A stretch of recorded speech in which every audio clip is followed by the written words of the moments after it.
Con, it must be a very exciting moment for you to join Desi and Eamon as the new part of the backroom team there at Sligo for the year ahead. Oh, 100%, Gavin. It's a dream come true.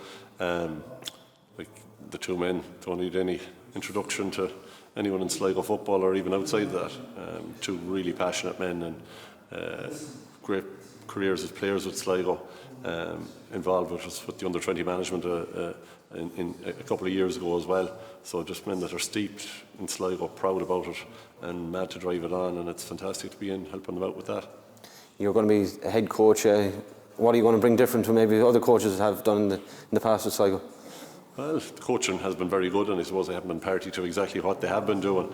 But we would see bits and pieces from watching games and even going through videos of matches that we feel we can maybe tidy up a bit on and bring a new approach to it that can add that little bit to us. So that's our plan anyway. But with the coaching, it won't just be me. You know, Eamon McGee is coming down, and he said he doesn't want to be picking up cones. He's keen to get involved in that. He'll bring a bit of drive to that. And Eamon and Desi, I know they're joint managers, but they also like to be involved in training sessions. They'll be given their bits and pieces, and it'll be a team job. And there'll be other coaches coming in along with us as well. It won't just be me as head coach dictating this is the way it's going to be. It'll be a collaborative part that I'll bring together, and we'll bring it to training on the pitch and look at games and go through what needs to be worked on. And it's something we're really looking forward to. Because you're involved with Clare Strandhill currently, does it give you a bit of a closer eye? You know a lot of the players because you're trying to dissect other teams before playing matches. You know who's coming through, and some of the players that might be there but haven't got the opportunity to date. Is that going to help well instead we're going with the next year's panel? Oh, 100%. And there aren't any footballers really playing in Sligo that we don't know. But guys will put their hands up through the club championship. We want to keep a close eye on that, and with Sligo GAA TV now we'll be watching those games back. We'll have people at them ourselves as well, watching games back. But there are lots of players. There are lots of players there, and fellas who want to play for Sligo and are performing well. It's a blank canvas for us. There's a fantastic panel there to work on, but to supplement as well. And those guys can come through and add to that. And with the new rules, it suits some players that mightn't have previously, you know, so we'll be looking at that too. And a guy that might not have been on the radar 2 or 3 years ago could well be suited by it now. So even, yeah, and you're right, dissecting games, I was saying there, and I wasn't joking, there's players there that you're when you're playing in club, you're looking to stop. Now you're saying, brilliant, these are going to be on our side. These fellas are going to be going the same direction as us this time. So instead of trying to stop them, we'll be trying to free them up and help us out on the county front. I heard you saying there earlier today that the standard of club football has improved immensely. Yeah. With any team able to beat anyone, especially at senior level. Yeah. Is that what you're looking to see, the club championship, and building that into next year with your own setup? Yeah, well, I'm hoping that there won't be any big shocks in championship that'll be the same as last year.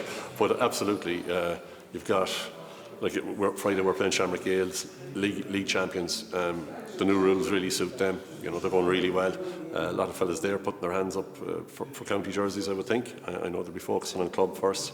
You look at Malash Gales, we're kicking a ball away last year. You've got so many teams there. Like on any given day, your Drumcliffs, your St Mary's, Eastern Harps. Any of these teams on a given day can cause an upset, and that's fantastic. Now it's nervous when you're involved with a club team yourself because you can take nothing for granted on a given day. But when you've got that competition going on at club level, it rises all boats. And we saw last year with ourselves. There's nothing to fear once you get out of Sligo. It is that competitive. Has you well prepared for what would traditionally have been seen as the bigger counties, that we can compete on that level, and if we can do that on club level, feed that through, it brings belief into county, and that's what we'll be looking to do to drive it on. And lastly, you're involved with Desi and Eamon when won the Connacht Championship a couple of seasons ago at under 20 level. Are them lads now ready to make the step up? Some of them players that you'll be calling upon over the next couple of months? Well, some of them you would hope would be. As the lads have already said, there's no guarantees though, because just because you did it with us a couple of years ago and we'd have great time for those bunch, any team you're with, there's great characters there.